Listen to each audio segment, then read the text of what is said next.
Every season, Sledgehammer seems to give at least one submachine gun, and every season that gun seems to dominate in some capacity. Today we'll be taking a quick look at Season 5's release, the RA225, and a few builds needed to get it gold in the fastest, most painless way possible. As I've done with most weapons, we'll be taking this one to hardcore modes, as there is no better way to grind out camo challenges than these modes right here. But I will have an endgame build that I have been tinkering with for the core side of things, so be sure to stick around towards the end of the video if that's something you're interested in. Getting into the builds, if you're viewing this while Vanguard is still in Season 5, there's a blueprint that can be used as a leveling build that is a free unlock for all users. It's not the end-all by any means, but it is an okay starter for a progression build and is unlocked at Battle Pass level 24. I also made up a quick one for those that haven't unlocked it by the time the season completes. This one uses attachments all unlocked very close to or before level 20, and like the other one is a starter progression build you can use while better attachments unlock. A couple of notables to keep an eye out for an optimized hardcore setup are the Urban THM 12.5-inch barrel, Urban TAC stock, and the 45 ACP32 round megs that complement each other very nicely. You're going to want something that has great handling stats, superb initial accuracy, and that can kill very fast, and this works perfectly for that.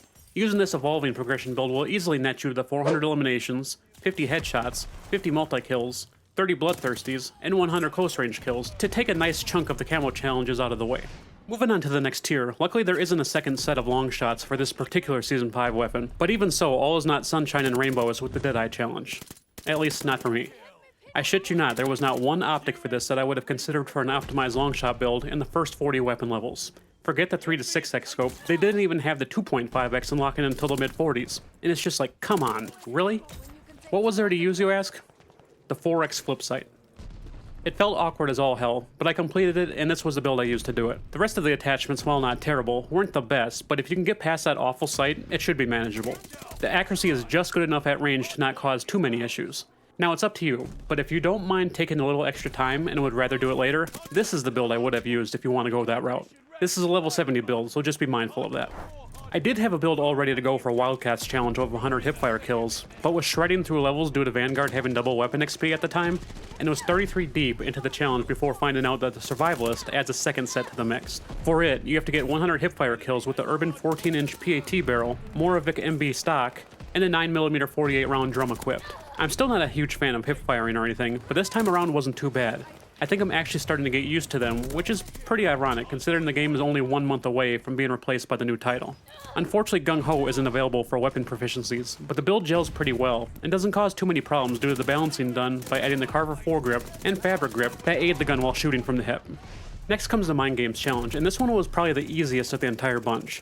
For it, you need to get 100 kills without taking damage from that enemy with the Mercury Silencer, Moravik 18-inch needle barrel, and the unmarked proficiency equipped. Aside from the proficiency, these are attachments I used quite often, especially at range, so I was quite familiar with how they performed. The gun already handles pretty well, so the only thing I wanted to beef it up with was its aim walking speed and steadiness that it gets from the Urban TAC stock and granular grip.